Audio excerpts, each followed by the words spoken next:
मुकेश सहनी अगर आएगा तो उसे मारकर भगा देंगे, उसके 2-4 गाड़ियों को फूंक देंगे, कुछ कार्यकर्ता मारे जाएंगे और फिर मुकेश सहनी 1 महीने के बाद भाग जाएगा। सोशल मीडिया पर एक स्टिंग ऑपरेशन का वीडियो बड़ी तेजी से वायरल हो रहा है।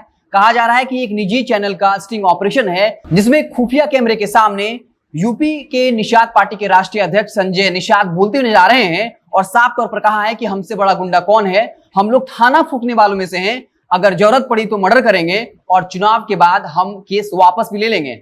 आपको बता दें कि संजय निषाद जो यूपी के निषाद पार्टी के राष्ट्रीय अध्यक्ष हैं, उनके बेटे इस वक्त संत कबीर नगर सीट से बीजेपी के लोकसभा सीट से सांसद हैं और इसी बीच उनका ये बयान आया है।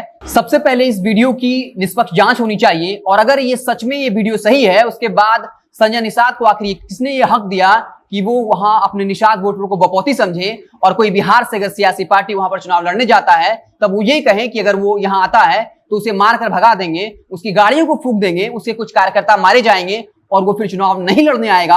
और ये हिम्मत कहां से आई कि वो ये कह रहे हैं कि अगर जरूरत पड़ी तो हम मर्डर करेंगे और उसके बाद चुनाव के बाद हम केस वापस ले लेंगे। आखिर इस लोकतांत्रिक देश में हर मान्यता प्राप्त सियासी पार्टियों को अधिकार है कि वो पूरे देश में जाकर कहीं भी चुनाव लड़ सके। और एक बड़ा सवाल यह है कि बीजेपी आखिर चुप क्यों है, क्योंकि इसलिए कि उनके बेटे संत कबीर नगर से बीजेपी के लोकसभा जो सीट से वहां के सांसद हैं और साथ ही साथ ये लगभग तय हो चुका है कि संजय निषाद की पार्टी बीजेपी के साथ आने वाले विधानसभा चुनाव में गठबंधन करेगी। और संजय निषाद यहां तक दावा कर रहे हैं कि वो 70 सीटों पर बीजेपी के साथ लगभग डील हो चुकी है। क्या बीजेपी इसलिए चुप है? बीजेपी को भी साफ स्पष्ट करना चाहिए कि क्या बिहार का कोई सियासी दल वहां जाकर चुनाव लड़ सकता है या नहीं, या लड़ेगा तो क्या उसे सुरक्षा मुहैया कराया जाएगा?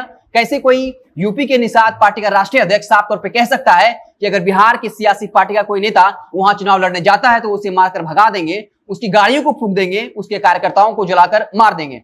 और यूपी में साफ तौर पे एक ऐसे नेता का बयान आया है जो बीजेपी की सहयोगी दल के राष्ट्रीय अध्यक्ष हैं, तो क्या उन पर कोई कार्रवाई होगी? अगर कार्रवाई नहीं होगी तो क्या बीजेपी कम से कम अपना चुप्पी तोड़ सकती है? ये एक सवाल निशान खड़ा करता है।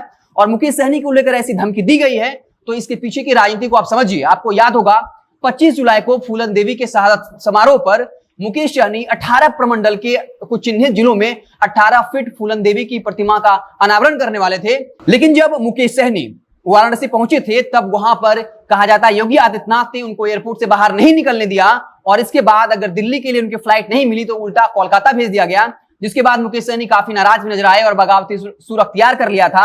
और 26 जुलाई को जब बिहार में विधान सत्र की बैठक के दौरान मानसून सत्र को लेकर बैठक हुई थी, उस बैठक का भी बहिष्कार कर दिया था और कहा था कि उस बैठक में शामिल होने से क्या फायदा है जहां हमारी बात सुनी ही नहीं जाती है।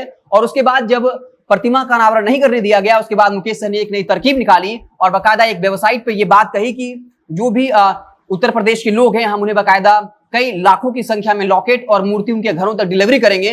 फूलन देवी के भरोसे मुकेश सहनी यूपी में जो है अपनी सियासी जो जमीन है उसको तलाशने की कोशिश कर रहे हैं। आपको बता दें कि उत्तर प्रदेश में 18% मछुआरों की जनसंख्या है और लगभग 16 जिलों की 100 सीटों पर इन मल्लाह समाज का प्रभाव है। और इसी को देखते हुए संजय निषाद की बेचैनी बढ़ गई है कि मुकेश सहनी जिस तरीके से बिहार के बाद अब उत्तर प्रदेश में अपनी सियासी जमीन तलाश रहे हैं और इसी को लेकर जो ये बेचैनी इस तरह का बयान दिया जा रहा है संजय निषाद के द्वारा, वो इसलिए दिया जा रहा है कि उन्हें डर है कि कहीं निषाद समाज का वोटर मुकेश सहनी की पार्टी वीआईपी की तरफ आकर्षित न हो जाए, जिसकी वजह से उनकी राजनीतिक महत्वाकांक्षा को धक्का लग सकता है। तो इस तरीके से एक बड़ी खबर, जिस तरीके से दिन दहाड़े धमकी दी गई, जान से मारने की, जिंदा जलाने की बात कही गई है।